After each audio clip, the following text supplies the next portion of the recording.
안녕하세요, 여러분. 정보처리기사 필기 기출문제죠. 자, 2016년 1회에 세 번째 과목 기출문제 풀이 시작하도록 할 건데요. 자, 2016년 1회는 좀 세 번째 과목인 운영체제를 풀 때 풀기 전에 몇 마디 좀 나눠봐야 될 것 같습니다.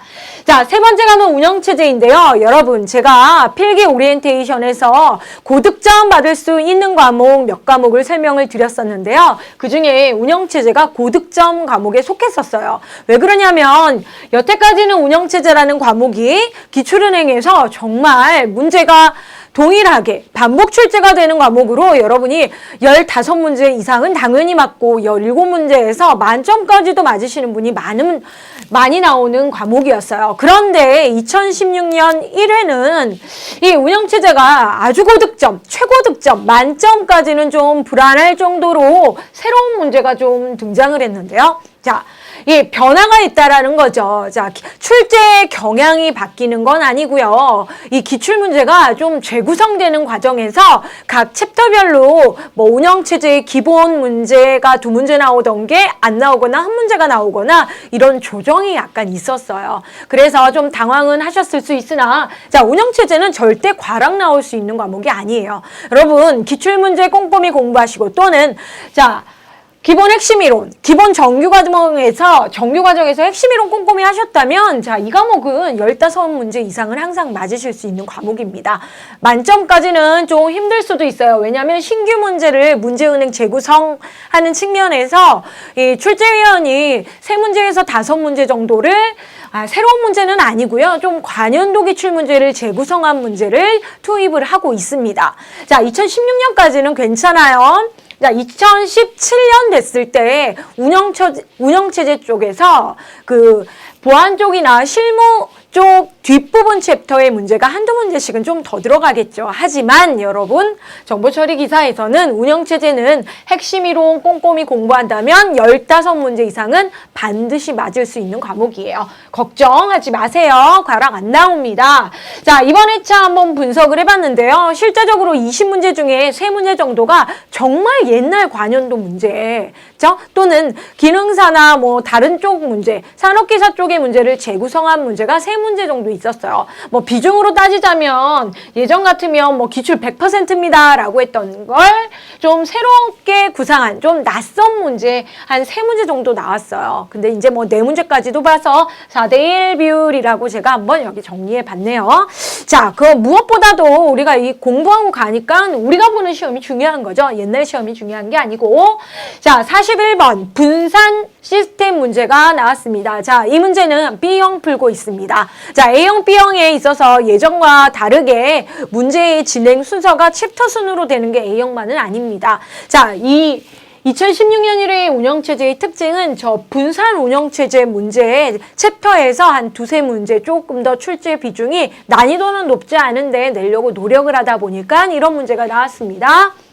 자, 이 문제는 통신에서도 공부를 했고 우리가 전자계산기 구조에서도 살펴봤을 정도로 뭐 문제 푸는데 낯설지 않은 문제예요. 이 문제 출제된 적 있나요? 했으면 없습니다. 하지만 문제 보기 4가지를 읽으시면 답 영어로 나왔더라도 여러분 푸실 수 있는 거죠. 자, 분산 시스템. 자, 운영체제가 분산 시스템, 분산 시스템 내에서 분산 운영 시스템으로 돌아가야 되겠죠?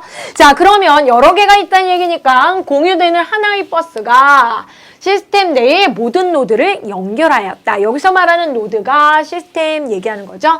자, 통신회선이 한 개이므로 공유되는 하나의 버스 입구로 회선이므로 물리적인 구조는 간단하고요. 이 노드들이 여러 개인데 추가와 삭제가 용이하여 한 노드가 고장되면 나머지 노드에 영향을 주지 않아요. 자, 결정적입니다. 버스 회선이 고장나면 통신 두절은 됩니다. 노드는 고장나도 상관이 없지만 어떻게 해요? 공유되는 하나의 버스가 망가지면 통신이 멈추겠죠. 자, 그러면 여기서 영어를 다 번역을 안 해도 눈에 시험장에 가서 들어와야 될 단어가 뭐죠?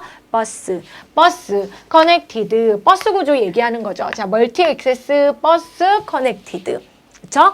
예, 다중 접근, 버스, 연결. 이렇게 영어를 번역을 하는 건 좀 어색하죠. 왜냐하면 그런 단어로 우리가 번역을 한 적이 없잖아요. 자, 위상 어떻게 해요? 토폴로지 해서 연결의 모양을 얘기를 하는데, 자, 여러분 충분히 버스 구조 생각하고 계시죠? 이렇게 공통 라인 버스에 각각 노드들이 이렇게 연결되는 거. 그렇죠? 네. 그래서 통신선은 하나이고 여러 개의 노드가 추가되거나 그쵸? 삭제될 수 있고, 얘가 망가지면 통신이 두절되면 이 노드와 이 노드가 통신하는 데는 전혀 문제가 없다. 이 얘기를 이렇게 문장으로 했네요. 여러분 기사이시니까 이 정도 텍스트가 분량 나오는 문제에 익숙하죠? 네, 많지 않습니다. 이거 첫 문제인데 괜히 분산 시스템에 영어 나와서 못 풀 건 없죠. 자, 우리 항상 나왔던 문제, 퍼스트 핏 문제네요. 자, 퍼스트 핏보다는 시험 문제에는 관연도 기출 보시면 베스트 핏 많이 나왔겠죠? 자, 근데 이번에는 퍼스트 핏 방법이 나왔습니다. 자, 퍼스트 핏이 뭐죠? 최초 적합이죠. 자, 주기억장치와 관련된 얘기입니다. 자, 주기억장치 관리기법이 세 가지가 있어요. 우리 시험 문제에 나와 있는 건 세 가지죠. 세 가지. 그쵸? 자, 퍼스트 핏, 베스트 핏, 월스트 핏. 영어보다는 한글로 좀 출제됐던 적이 좀 많아요. 최적, 적합, 적합한 영역을 찾아 들어가라. 최악, 적합일 경우는 알아두는 거겠죠? 네. 자, 그러면 이런 방법이 있고, 자, 문제 읽습니다. 10KB 프로그램이 할당될 때. 자, 우리 프로그램이 어떻게 해요? 메모리에 로딩돼야 실행이 되죠. 메모리. 그쵸? 메모리에 프로그램이 얹어져야 올라가야 수행이 됩니다. 프로그램 내장 방식 때문에 그런 거죠.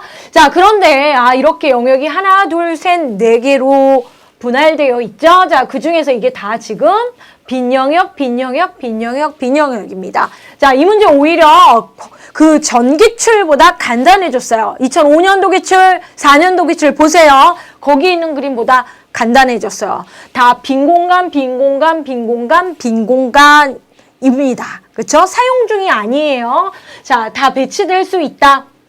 자, 퍼스트 핏 방법을 사용을 하면, 자, 메모리는 접근을 할 때 상위에서 하위로 주소를 파악을 하기 시작합니다. 그렇기 때문에 10KB 프로그램이 이 영역에 들어갈 수 있니? 처음에 따져요. 하지만 어떻게 10K보다 작기 때문에 못 들어가죠. 그렇죠? 네. 자, 그리고 그 다음 두 번째 영역을 봅니다. 자, 이번에는 15K가 어떻게 해요? 10K보다 크니까 당연히 여기 할당되죠. 제일 처음 할당 가능한 영역이 뭐예요? 최초 적합 해서 first fit 해서 답은 이 영역 되겠습니다. 그죠? 예. 자, 만약에 이 10K에 들어갔다 그러면 이게 뭐예요? best fit. 그죠? 30K에 됐다 그러면 제일 크고, 자, 할당되고 나서 남는 공간이 제일 많으니까 worst fit이겠죠. 자, 여기 first. 여러분 다음 회차에 베스트 나와도 이 문제 맞으실 수 있겠죠? 예. 자, 43번 넘어갑니다. 아유, 오래간만에 총이동 거리 문제가 나왔습니다. 자, 오래간만에 나온 문제는 아니고요, 여러분. 디스크 스케줄링 알고리즘. 그쵸? 디스크 스케줄링 알고리즘에서, 그쵸? 예. 정확하게 디스크 스케줄링 알고리즘입니다. 디스크 스케줄링. 자, 보조기억 장치인 디스크의 트랙을 모두 다 반복하는 겁니다. 모두 다 방문하는 겁니다. 자, 여기에 2, 4, 6, 8, 10개네요. 그쵸? 이거 뭐예요? 트랙 넘버예요. 그쵸? 트랙 번호. 그쵸? 디스크에 이 트랙을 서비스를 해야 돼요. 그쵸? 그러면 이걸 전부 다 반복을 하는데 이거 먼저 반복할래? 이거 먼저 방문할래? 해서 모두 반복을 해야 되는 방법을 알고리즘이라고 얘기를 하는 거죠. 스케줄을 짜는 거예요. 자, 여러 가지가 있겠죠. 자, 그런데 현재 헤드의 위치가 50에 있고, 자, 트랙 0번 방향으로 이동하며 요청 대기열에는 아래와 같은 순서로 들어가 있다. 트랙 번호가 대기 큐에 이렇게 되어 있는 거죠. 이 위치는 대기 큐고요. 트랙의 대기 큐. 트랙 넘버가 10개가 있어요. 그렇죠? 네. 자, SSTF 스케줄링 알고리즘에서 헤드의 총이동 거리는 얼마인가? 한동안 총이동 거리가 아니고요. 첫 번째 이동 거리에 대한 문제가 나왔고 산업기사도 그랬습니다. 자, 그런데 더하기가 어렵지 않은 상황이기 때문에 오래간만에 덧셈 문제가 나왔네요. 헤드 어디에 있습니까? 50. 자, 이 문제에 쓸데없이 여러분이 신경 쓰지 말아야 될 게 뭡니까? 0번 방향으로 이동한다. 이 단서는 무시하세요. 왜? SSTF 알고리즘 자체가 이동 방향이랑은 상관없습니다. 현재 헤드의 트랙 위치만 아시면 되기 때문에 자, 산업기사나 다른 문제에서도 이런 0번 방향으로 이동한다는 건 여러분이 꼭 신경 써야 될 단서 조건이 아닙니다. 자, 그럼 SSTF가 뭐죠? 라고 했을 때 자, shortest seek time first 해서 자, 가운데 있는 ST가 뭐예요? seek time. seek time은 헤드가 트랙을 방문하는 데까지 걸리는 시간이죠. 그쵸? 근데 그 ST가 가장 짧은 걸 먼저, 그쵸? 자, 50에 있는데 50에서부터 어떻게 shortest 가장 가까운 거 먼저. 아, 그런 방법으로 해야 되군요. 자, 덧셈이 어렵지 않아서 자, 여러분 시험장에서 정말 손으로 열심히 한 4-5문제만 풀어야 되는 게 운영체제 과목인데요. 좀 귀찮더라도 시험 보기 전에 해설 강의 꼼꼼히 한 번만 들으시면 시험장에 가셔서 풀고 나오실 수 있습니다. 자, 이 풀이 문제가 너무 어려운 과목이 있어요. 그런데 운영체제는 풀이 문제가 어렵지 않습니다. 기출문제에서만 계속 나옵니다. 자, 제가 10개를 그리겠습니다. 그쵸? 자, 먼저 그릴 때 방법이 뭐냐면요. 가장 앞에서부터, 그쵸? 뒤로, 그쵸? 가장 작은 트랙 번호부터 가장 큰 트랙 번호를 찾아서 이렇게 그리기 시작할 거예요. 제일 큰 게 200이네요. 좀 거리를 좀 예쁘게 그리시면, 그쵸? 좀 상대적으로 계산하는데 좀 빨리 눈에 들어오기는 해요. 자, 한번 앞에서부터 이제 정리할게요. 100입니다. 100. 100은 여기 정 가운데니까 100번이라고 그리고요. 적고요. 180은 여기고요. 180, 40, 40, 120, 130, 바로 옆이네요. 70, 80, 150. 자, 둘, 넷, 여섯, 여덟, 열 다 그렸습니다. 자, 문제에서 뭐예요? 나 지금 어디에 있니? 50번지. 현재 헤드 위치. 여기서 시작을 하는 거죠. 그쵸? 네. 자, SSTF로 갑니다. SSTF. 자, 트랙을 방문하는 트랙의 위치가 shortest를 가장 먼저. 자, 그러면 빼기 하는 수밖에 없죠? 여러분 빼기 한번 해볼게요. 여기서부터. 자, 50 빼기 40은 10이죠. 자, 70 빼기 50은 20이죠. 자, 이 작업을 계속해서 shortest 한 위치를 먼저 찾아간다라는 거죠. 아, 40이 더 가깝구나 라고 해서 50 위치에서 40을 방문하는 거죠. 자, 그러면 40 위치에서 40이 가운데 있고 0과 70 위치를 갖다가 누가 더 가까울까를 고민을 하게 되겠죠. 자, 70이 더 가깝습니다. 70보다 자, 70에서는 0과 80번 트랙 중에 80번 해서 자, 100번 자, 헤드가 뒤로 이동을 계속하네요. 왜? 지금 있는 위치에서 제일 가까운 게 150, 180, 200이니까. 자, 200이 끝이 아니고요. 200번지까지입니다. 더 길 수도 있어요, 여러분. 자, 그러면 200에서 자, 200에서 다 했죠? 9개 했습니다. 0번 가야 됩니까? 네, 이거 실수하시면 안 됩니다. 0번이 여기에 있는데 0번까지 해가지고 방문을 해야 되겠다. 이것까지 방문을 해야 돼요. 자, 이 거리를 다 더하세요. 입니다. 의외로 쉽습니다. 그래서 시험 문제 나왔죠. 시험 시간 부족하지 않아요. 자, 여기의 거리는 10이었고요. 그쵸? 10 더하기. 자, 여기 40에서부터 200까지 갑니다. 200 빼기 40 하면 금방 되지 않습니까, 여러분? 160. 자, 200에서부터 0 하면 200 빼기 0. 뭐예요? 200. 자, 그러면 더하면 되겠죠? 트랙은 10 더하기 60, 160 더하기 200 해서 370인데요. 맞습니까? 자, 답 3번. 자, 이 정도가 난이도 최상이라고 보시면 돼요. 시간이 가장 많이 걸린다는 거죠. 어려운 게 아니고 좀 여러분이 이렇게 실수하지 않고 풀었으면 이 43번 여러분이 보시는 시험에서도 분명히 나옵니다. 자, 그러면 난이도 갑자기 또 뚝 떨어지는 애요. 항상 중요하죠? CPU 내에서의 자, 프로세스입니다.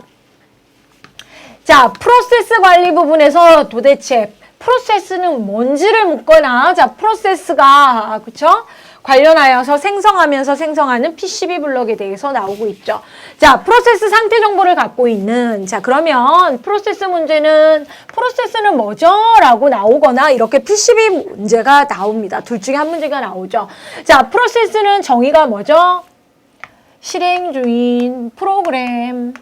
그냥 프로그램이 아니고요. 실행 중인 프로그램입니다. 예. 그리고 PCB 블록을 가지고 있는 상태, 그쵸? 자, 그러면 PCB, 프로세스 컨트롤 블록에 여러 가지 내용이 있는데 거기에 속하지 않는 것은, 자, 프로세스가 여러 개가 있기 때문에 프로세스 식별 정보 있습니다. 그리고 프로세스 제어 정보도 있고요. 자, 프로세스는 CPU의 상태 정보도 가지고 있어요. 그러면 프로세스 생성 정보는 가지고 있지 않네요. 그쵸? 자, 그럴듯한 말이긴 하지만 생성 정보 만들어주는 상태의 어떤 정보들을 기록하는 게 아니고요. 프로세스 상태, 그쵸? 작업 중인 프로그램의 내용에 관련된 우선순위라든지 식별자라든지 이런 내용들을 가지고 있죠. 자, 45번입니다. 45번 좀 애매모호한 문제예요. 자, 부분을 저희 챕터에서 잡기가 좀 그런데 분산운영체제로 잡았고요. 새로운 문제예요. 나왔던 기출 이력이 있는 문제는 아니고요. 신경향 문제인데 두루두루 이 개념과 저 개념을 잘 알고 있느냐 이겁니다. 자, 캐시에 대한 물음은 아니고요. 캐시에서 일어나는 캐싱 방법과 원격 서비스의 비교에 대한 설명이 좀 옳지 않은 것은 해서 전반적인 여러분이 알고 있는 상황을 묻고 있죠. 자, 일단 원격 서비스 중심에서 문제가 먼저 보기 1번으로 나왔네요. 답하. 많은 원격 접근들은 원격은 떨어져 있는 상황에서 접근들을 얘기를 하는 거죠. 자, 캐싱이 사용될 많은 원격 접근들은 캐싱이 사용될 때 지역 캐시에 의해서 효율적으로 처리될 수 있다. 그렇죠? 캐싱과 관련해서는 여러분이 알고 있는 주기억장치 내에서 캐시의 동작을 얘기하는 게 아니고요. 그거와 동일한 개념이긴 하지만 많은 원격 접근들에 대한 캐싱, 그러니까 인터넷상에서의 정보들 뭐 그런 걸 얘기를 하는 거예요. 지역 캐시에 의해서 효율적으로 잘 처리가 되고 있는 거다.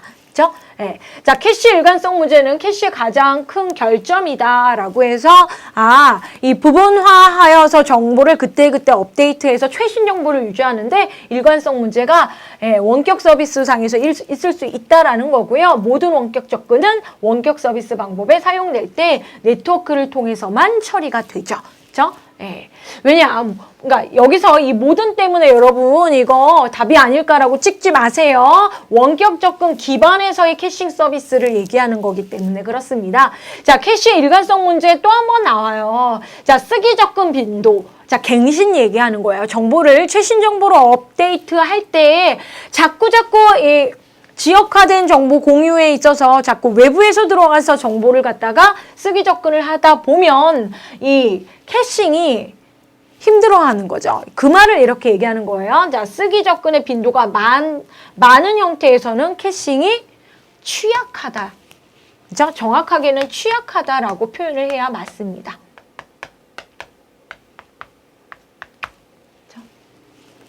그게 일관성 문제에 대한 정의예요. 정확하게. 그죠? 예. 자, 그래서 분산 운영 체제에서의 원격 서비스 기술과 관련된 캐싱에 대한 설명이었어요. 예. 자, 46번은 저희 운영 체제에서 항상 유닉스 문제 나오고 있죠. 자, 그쵸? 문제가 20문제 중에서 그죠? 꾸준히 유닉스 문제는 3문제 이상은 나와요. 이번 회차에도 그죠? 딱 3문제예요. 2문제에서 3문제인데 3문제 정도입니다. 자, 운영체제 실제 유닉스가 가장 많이 나오고요. 그쵸? 아직 모바일 쪽 운영체제에 대한 문제가 우리 필기에 유입되진 않았지만 내년 한번 기대해 봅시다. 자, 유닉스에서 파일의 사용 허가를 결정하는 명령어는 그죠? 자, 유닉스는 여러분 명령어 기반으로 돌아가는 CUI 운영체제이기 때문에 명령어에 대한 문제를 꼭 냅니다. 자, 파일의 사용 허가는 뭡니까? 그죠? 권한적인 문제이기 때문에 자, 2번 체인지 모드 이고요. CP, 카피란 뜻이고요. 캣은 내용을 봐라. IS가 아니고 LS입니다. 리스트는 예, 목록 봐라 라는 거죠. 자, CAT는 내용이에요.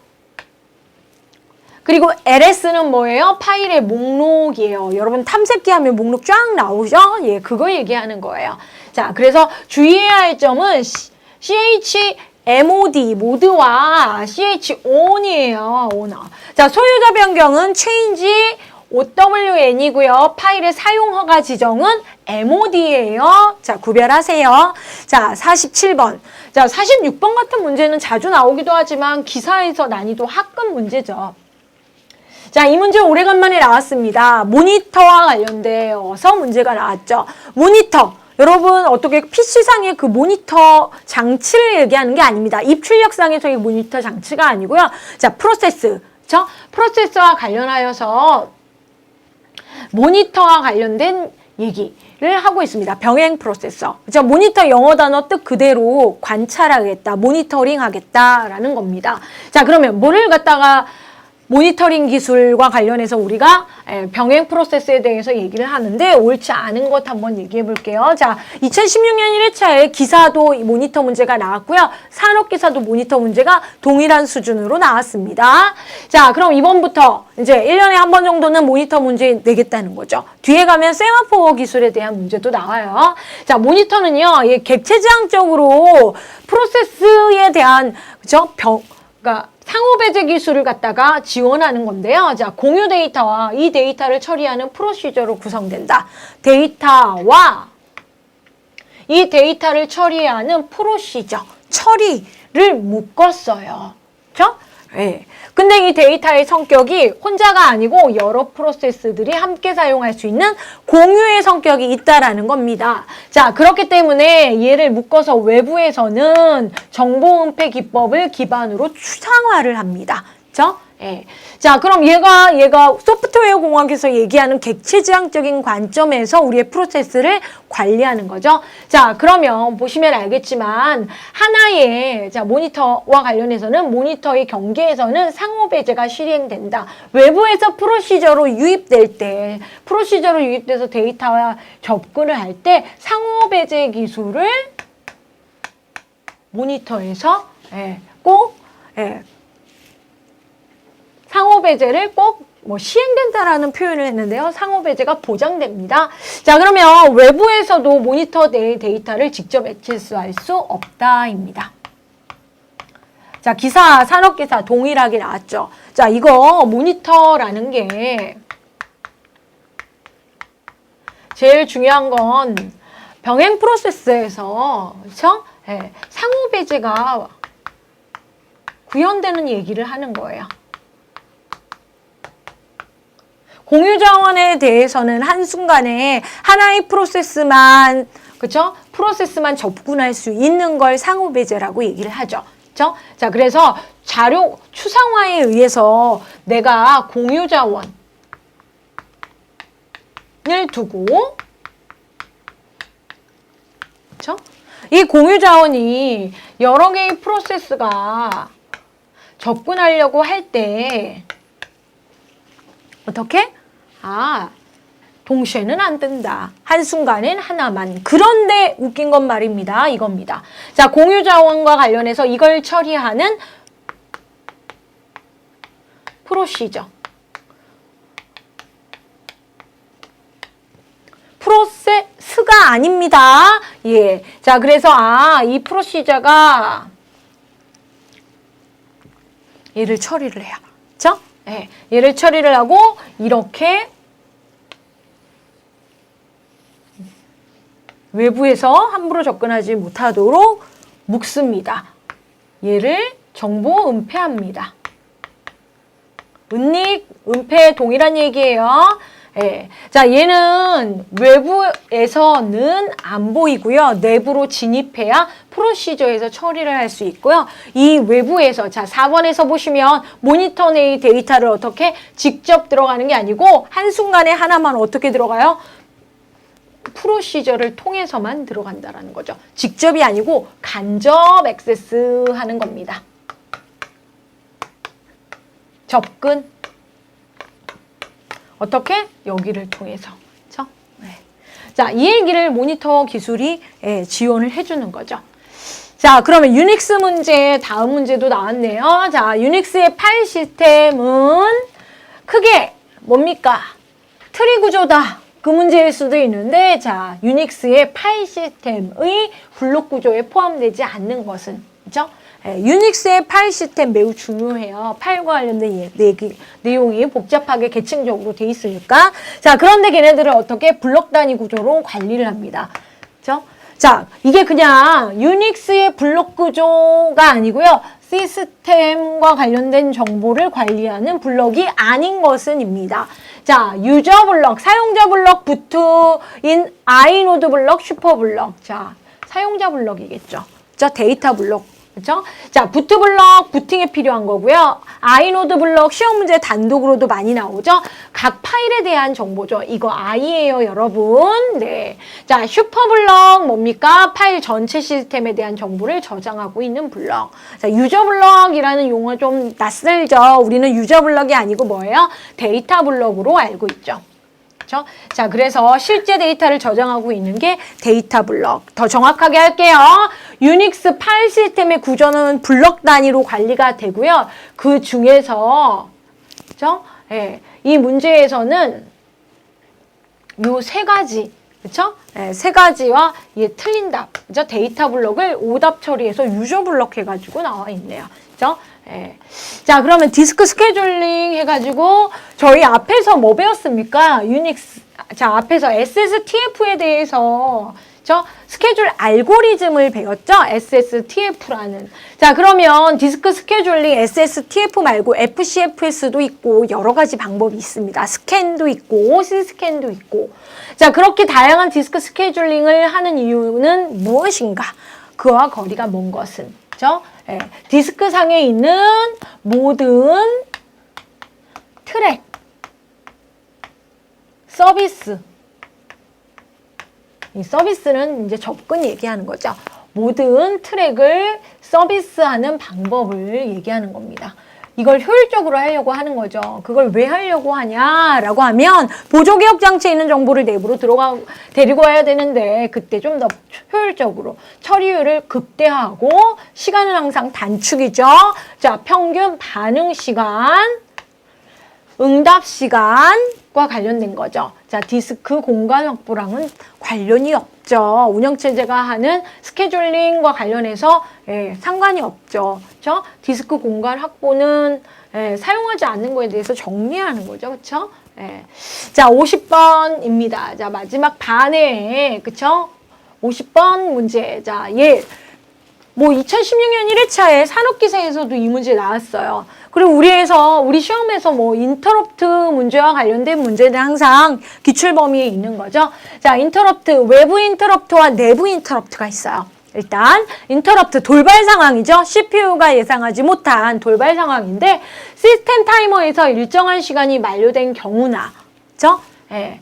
또는 오퍼레이터가 콘솔상에, 여기서 말하는 오퍼레이터는 뭡니까? 연산자가 아니고요. 그죠? 예, 운영자, 시스템 운영자. 콘솔상에 인터럽트 키를 입력한 경우 발생하는 인터럽트는, 외부에서 타이머가 동작을 하거나 인터럽트 키를 입력을 해서 인터럽트를 발생시키는 건 뭡니까? 외부 인터럽트. 그렇죠? 네. 둘 다 외부란 표현은 아니지만 시스템 내부가 아니고 외부에 의한 인터럽트, 돌발 상황입니다. 원인이 되는 거죠. 그렇죠? 그래서 보시면 알겠지만 좀 더 정확하게 인터럽트의 상황을 묻고 인터럽트 종류를 구별하는 게 낫습니다. 자, 51번 봤더니 오래간만에 나온 문제입니다. 자, 이 문제가 한동안 안 나오다가 이번에는 나왔네요. 자, 메모리 고정분할에서, 고정분할이라는 건 뭐냐면 분할의 크기의 작업 크기에서 이렇게 딱 결정돼서, 자, 작업이 여기 중에 하나가 아니고 딱 이 위치 10K는 A, 60K는 B, 160은 C, 이 위치에 대응돼서 분할된 영역에 할당됐대를 얘기합니다. 자, 그러면 여기에 프래그멘테이션 현상을 보이고 있다. 이게 뭡니까? 단편화. 우리가 일반적으로 단편화 하면요, 작업이, 이거 메모리예요. 메모리에 할당된 후, 그쵸? 내부 단편화와 관련된 문제를 많이 나왔는데요. 자, 단편화 두 가지가 있어요. 우리가 시험 문제에 계속 나오고 있었던 단편화는 내부 단편화죠. 그 내부 단편화와 관련해서 앞에서 뭡니까? 베스트 핏, 월스트 핏, 퍼스트 핏 나온 거고요. 자, 지금 우리는 익스터널해서 외부 단편화를 묻고 있죠. 자, 쪼개고 남는 공간입니다. 그쵸? 쪼개고 남는 공간이라고 했으면 할당 후, 그쵸? 단편화 공간.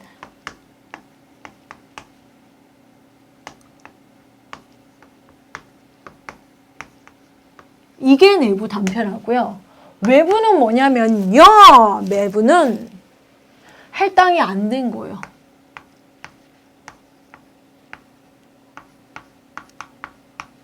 할당 실패된 고정분할 영역을 얘기하는 겁니다. 메모리의 고정분할. 자, 이 작업은 아까 얘기했던 프로그램 얘기하는 거예요. 자, 여러분 들어갑니다. 자, 10K는 20K에 들어갑니다. 그쵸? 그리고 10K라는 단편화 공간이 나오죠. 자, 얘는 내부 단편화예요. 그쵸? 예. 자, 60K가 50K에 어떻게? 60K가 더 커서 어떻게? 아, 실패하네요. 그쵸? 이게 외부 단편화 공간입니다. 그쵸? 내부 단편화는 10K이고, 그쵸? 예. 자, 160은 120에 실패하죠. 왜? 작업이 더 크니까 이게 외부 단편화 공간이에요. 자, 100은 200K에 들어가지요. 그래서 200 빼기 100 해가지고 100K의 내부 단편화 공간이 생기고요. 150도 300K에 들어가고 150K의 내부 단편화 공간이 생기죠. 자, 시험 문제는 뭡니까? 외부 단편화 공간 BC에 대해서 묻고 있죠. 그래서 B 영역과 C 영역 할당되지 못하고 있는 분할된 메모리 내의 영역 50K와 120K의 고정분할 영역에서 뭡니까? 답은 170K. 오래간만에 나온 문제지만 처음 등장하는 문제가 아니에요. 그렇죠? 자, 그래서 51번 외부 단편화 문제였습니다. 자, 52번 분산 처리. 분산 처리 시스템과 관련된 문제가 또 나오고 있네요.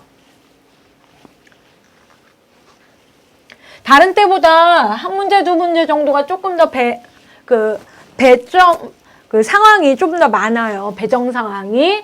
자, 관련이 없는 것은, 자, 분산된 노드들은 통신 네트워크를 이용하여 메시지를 주고받음으로써 정보를 교환한다. 네트워크망이 기반이 돼야 나눠서 처리를 하는 거죠. 그리고 그걸 관리하는 운영체제의 통신 능력과 보안 기능이 있어야 되는 거죠. 사용자에게 동적으로 할당할 수 있는 일반적인 자원들이 각 노드에 분산되어 있다. 자원이 몰려되어 있는 게 아니고요. 잘 분배가 되어 있고 분배되도록 조율을 하는 게 분산 처리 시스템 내의 운영 체제죠.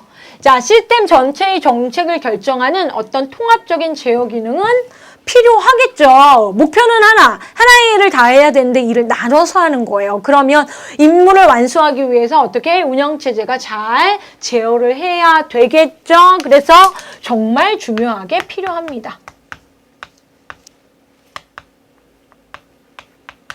보안에 좀 취약한 게 단점이에요.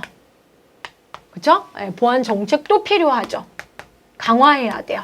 자, 그래서 비용이 많이 들겠죠? 좀 비용적인 면에서 분산 처리 시스템 구현이 힘들어요. 자, 사용자는 특정 자원의 물리적인 위치를 알지 못하도록 사용할 수 있다. 이게 뭐냐면 말 표현은 이렇게 있죠.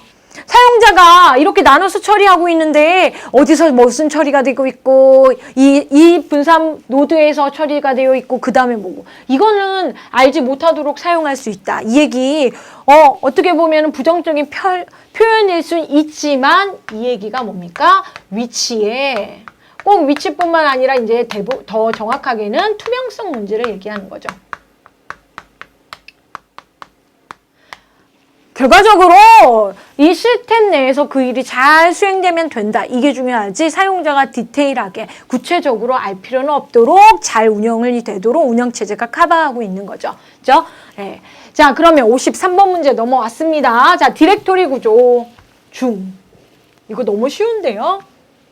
자, 디렉토리가 여러분 윈도우를 사용하셔서 그쵸? 윈도우 내부에서 파일을 어떻게 관리하는지 궁금하시기는 하실 텐데요. 그 파일 구조, 디렉토리라고 얘기를 합니다. 파일의 위치 구조를 얘기를 해요. 자, 그 중에서 가장 간단하대요. 그죠? 폴더 속에 파일 바로 있는 겁니다.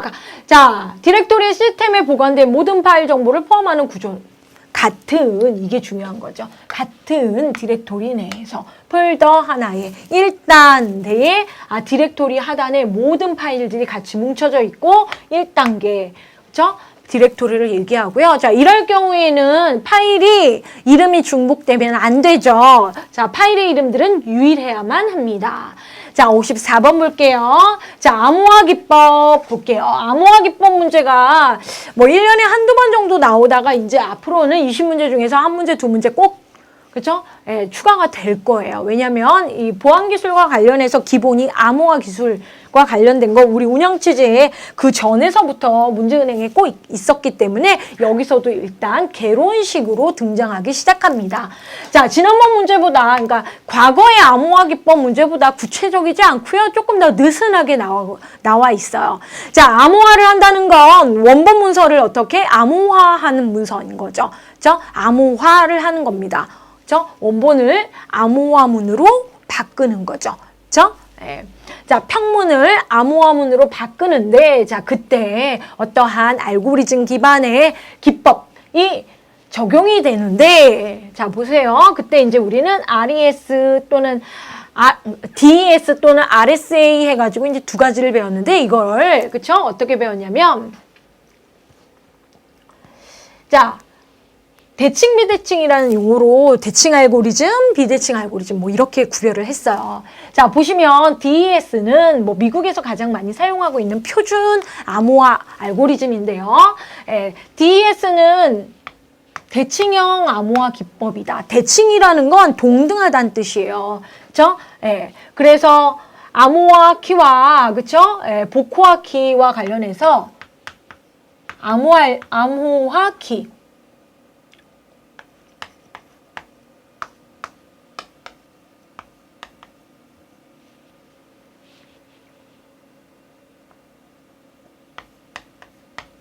동일한 걸 얘기를 해요. 그렇죠? 예, 암호화할 때 쓰는 키와 복호화할 때, 복원할 때 쓰는 키. 이걸 대칭이고 이게 DES고요. 그렇죠? RSA는 이게 같지 않은 경우를 얘기해요. 비대칭이라고 얘기를 해요. 근데 비대칭이라는 표현이 좀 헷갈리니까 공개 비밀키 이렇게 이름을 적었네요. 보통 비밀키 암호화 기법이라고 얘기를 합니다. 그렇죠? 얘를 공개키, 얘는 비밀키. 그렇죠?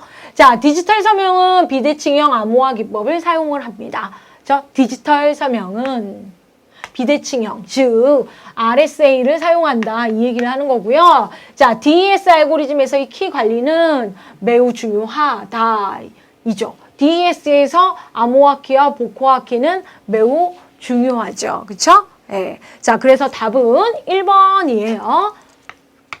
정말 일반적인 얘기를 하고 있는 거죠. 자, 보통은 이 앞에 보면은 DES와 RSA에 대한 비교를 하고 있는데 이 뒤에 한 문제가 더 나와요. 자, 세마포어 문제, 앞에 모니터 문제 나왔었죠. 그거는 산업기사 기사 공통으로 나왔고요. 이번 회차에 세마포어 문제가 나왔어요. 자, 세마포어 문제 이번에 나왔다라는 건 2016년도 2회, 3회 꼭 두 회차 중에 한 번은 나올 거예요. 자, 한번 신경향이라고 나와 있는데, 신경향이라고 한 문제는 이 문제가 문제 자체로도 처음 나온 문제고요. 세마포어의 세마포어 변수에 대한 얘기까지 구체적으로 한 건 더 처음이에요. 좀 구체적으로 좀 뒷부분에 암호화 관련된, 그리고 아까 암호화란다. 프로세스 관리와 관련된 내용을 좀 더 구체적으로 따져주는 거죠. 자, 세마포어를 사용해서 상호 배제를 구현을 할 수 있습니다. 상호 배제, 아까 모니터도 상호 배제 기법 중에 하나였죠. 자, 공유 자원에 대해서 어떻게 진입을, 그쵸? 프로세스의 진입을 제어를 하는 거예요. 자, 그런데 세마포어를 2로 초기화했다. 더 정확하게 세마포어 변수예요. 세마포어 변수 S를 2로 초기화했다라는 거의 의미는. 자, 나머지 읽지 마세요. 자, 임계구역을 상호 배제하는 겁니다. 정확하게. 프로그램상의 특정 영역을 임계구역, 크리티컬 섹션으로 두고 거기를 상호 배제, 한순간에 그 코드를 하나만 수행하도록 하는 건데 두 개의 프로세스가 들어갈 수 있도록 하는 겁니다. 그죠? 예. 자, 그래서 55번은 좀 더 공유 자원에 대해서 사용폭을 좀 넓히는 거죠. 자, 그러면 왜 55번 다음에 60번이냐고요? 자, 그럼 이 문제. 좀 오래됐어요, 나온 지는. 세마포어는 뭐죠? 라고 알려드리지도 않고 제가 앞에 문제를 풀었죠. 그죠? 예. 자, 그러면 세마포어는 뭐죠? 라고 했던 그 문제입니다. 자, 기사에서 나왔고요. 2000년대 나왔어요. 여러분, 2000년 3회 문제인데 여러분이 지금 2016년도에 있는 기출문제를 보는 시점에서 아니, 그럼 2000년도 것까지 봐야 되나요? 아닙니다, 여러분. 여러분 최소 최근 3년치 정도만 꼼꼼히 보고 가시면 되고요. 이런 식으로 제가 간혹 정리하는 거에 대해서는 기본 이론에서 공부했던 걸 다시 한번 좀 기억 속에서 꺼내서 이 문제 나오면 맞으면 되지? 이렇게 생각하시면 돼요. 자, 옳지 않은 것은 이에요. 그럼 나머지는 세마포어에 대한 설명이네요. 세마포어 하면은 아까 상호 배제 기술이다. 그죠? 상호 배제는 프로세스 하나일 때가 아니고요. 여러 개일 때 우리가 상호 배제해야만 하죠. 어디를? 임계 영역을, 공유 자원을. 자, 세마포어에 대한 연산은 처리 중에 인터럽트 되어야 한다. 이게 틀린 답이었습니다. 인터럽트는 끼어들기죠. 인터럽트 되면 안 된다는 거죠. 처리 중에는. 하나의 처리는 마치고, 그죠? 보장을 한다라는 거죠. 그걸, 이 얘기 자체가 상호 배제가 되기 때문에 인터럽트 되면 안 된다라는 거예요. 자, 정보처리 기사는, 산업기사는 학자 이름을 가지고 장난치진 않아요. 다이젝스트라라는 학자가 제안한 기법이고요. 프로세스 한 개가 아니에요. 자, 병행, 여러 개의 프로세스가 동시에 그 값을 수정하지 못한다. 동시에를 갖다가 배제시킨다. 그쵸? 상호 간에. 상호 배제 원리를 보장하는 데 사용한다. 이게 세마포어 기술이군요. 자, 그러면 세마포어 기술이 어떻게 가장 어렵게 나왔을 때는 이렇게 나왔습니다. 1년 전이죠. 여러분, 요즘 정보처리 기사 시험이 옛날에 비해서 정말 쉬워진 거예요, 여러분. 그렇죠? 자, 과거에는 정보처리 기사가 전공학생에 대해서 그런 능력을 원했죠. 하지만 지금 세대는 어떻습니까? 정보화 세대죠. 그렇죠? 예, 여러분 어떻게?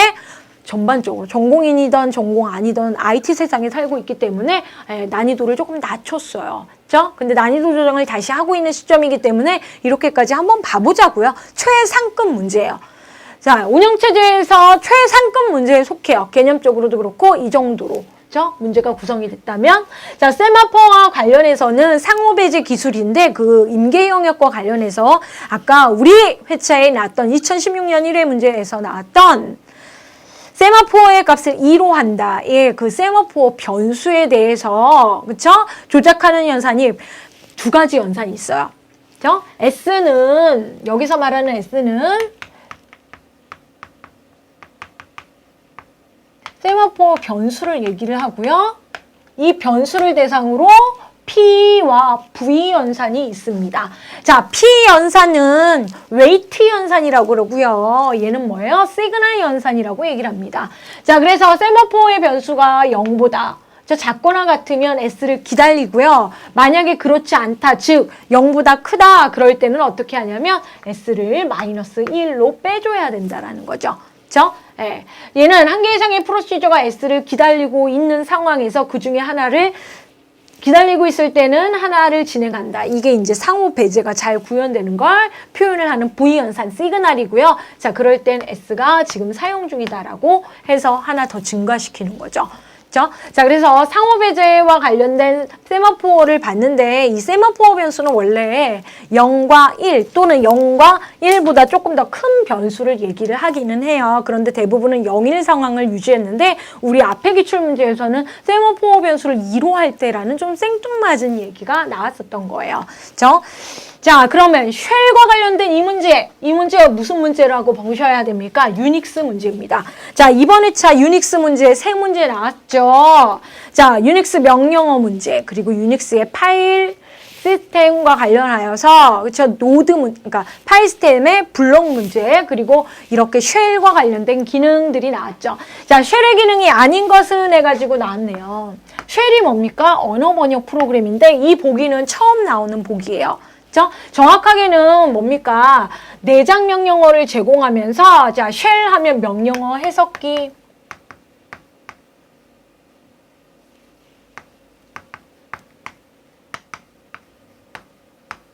그럼 쉘 나오지 않으면 뭐가 나와요? 커널. 그렇죠? 자, 그렇기 때문에 자, 아닌 것은 하면 커널에 대한 설명이 있을 확률이 높습니다. 자체의 내장 명령을 제공하면서 언어 번역합니다. 명령어 번역. 파이프라인을 통해서 속도 좀 빠르게 하고요. 입출력 방향 지정도 합니다. 자, 주격 장치에 상주하지는 않습니다. 쉘은 주격 장치로 데리고 와서 처리를 하겠죠. 자, 주격 장치에 상주하는 건 뭡니까? 커널. 자, 그래서 여러분 커널, 쉘, 유틸리티에서 유닉스와 관련된 얘기 여러분 꼭 기출문제에서 자주 볼 수 있는 문제고 나오면 맞으셔야 되겠죠? 자, 보기 구성이 좀 색다른 쉘이었습니다. 자, 57번으로 바로 넘어갑니다. 자, 신경향이라고 그랬는데요. 이걸 왜 제가 이렇게 쉬운 문제를 신경향이라고 했냐? 자, 문제는 단순한데 이 출제자의 의도는 이겁니다. 제대로 구조적으로 어느 부분을 공부하고 있는지 잘 공부해서 왔냐 이겁니다. 그렇죠? 예. 자, 보시면 적응기법이라 해가지고 설명을 하고 있습니다. 어답티브 메커니즘이 적응을 한다는 건 시스템에 유동적인 반응하는 거예요. 상황에 맞게 적절히 조율을 하는 좀 똑똑한 거죠. 인공지능도 아닌데, 그쵸? 예, 아닙니다. 얘도 그거의 기반입니다. 자, 다음 스케줄링 기법. 무슨 스케줄링 기법이냐면 정확하게 프로세스 스케줄링 기법, CPU 스케줄링 기법 중 적응 기법을 설명하고 있는 것은 자, 저희가 CPU 스케줄링 기법을 배울 때 어떻게 배웠냐면요. 여러분, 저희 정보처리기사에서 CPU 스케줄링 기법은 가장 중요한 기준이 CPU의 사용 여부에서 비선점을 하느냐, CPU를 선점을 하느냐의 알고리즘으로 구별하는 겁니다, 여러분. 이렇게 배웠습니다. 그러면서 얘기를 들을 때 선점을 한다는 건 뭡니까? 타임 슬라이스가 정해져 있어서 정해진 시간이 지나면 CPU에서 쫓겨난다. 이 얘기를 하면서 비선점 알고리즘부터 배웠죠. 먼저 준비 큐에 들어온 작업부터 수행하자라고 해서 피포 알고리즘이라고 배웠고요. 자, 그 중에서 조금만 사용하면 된다, CPU 해서 알고리즘 응용 문제, 계산 문제로도 많이 나왔던 SJF 알고리즘을 배웠어요. 그리고 기한부 알고리즘, 기한부 알고리즘을 기한부 또는 우선순위 알고리즘. 뭐 얘는 일반적인 용어를 쓴 거고요. 시험 문제, 계산 문제로 최근 2015년도부터 2, 3년 매회 한 문제 나왔는데 이번 회차에 안 나왔습니다. 자, 보기에 나왔네요. 뭐요? 우선순위 알고리즘, HRN. 기다린 시간이 어떻게 길면 우선순위 반영을 좀 높여주자 해서 우선순위 값 계산하는 식 문제 나온 거. 이거 2016년 1회에 안 나왔다고 그냥 넘어가시면 안 됩니다. 꼭 보고 나셔야 돼요. 자, 이 비선점 알고리즘 계산 문제가 나왔고요. 자, 선점 알고리즘과 관련해서는 여러분 계산 문제에서는 너무 복잡해서 예전에 나왔지만 최근에는 나오지 않고 있는 라운드 로빈. 그쵸? 예, 작업 큐에 있는 순서가 타임 슬라이스가 지나면 그 다음 라운드 로빈 돌아가면서 준비 큐로 진입을 하는 거죠, 다시. 그죠? 예, 그리고 SJF의 선점형이 뭡니까? 예, shortest job first가 SRT 남아있는 게 가장 짧은, 그쵸? 예, 것을. 자, 그 다음에 자, 이 타임 슬라이스는 작업 큐, 그러니까 준비 큐에 들어오는 시간을 관리를 하는 거예요. 그쵸? 네, CPU가 타임 슬라이스에서 쫓겨나면 작업 큐에 들어오는 애들의 순서를 우리가 큐잉 작업을 통해서 관리를 하는 건데 그 큐가 여러 개예요. 그쵸? 네, 멀티, 여러 개의 큐를 인용하는 거죠. 그래서 멀티, 레벨, 큐가 여러 개예요. 그쵸? 네. 근데 멀티 그 레벨 중에서 자, 멀티 피드백 큐. 피드백, 그쵸? 이게 환원이란 뜻이에요. 예, 근데 피드백이 좀 더 와닿죠?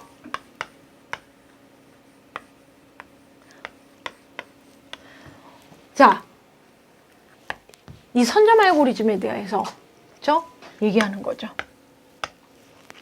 자, 작업 큐가 여러 가지가 있어요. 큐 첫 번째, 큐 두 번째, 큐 세 번째, 큐 네 번째. 자, 멀티레벨 큐는 작업의 성격에 따라서 그쵸?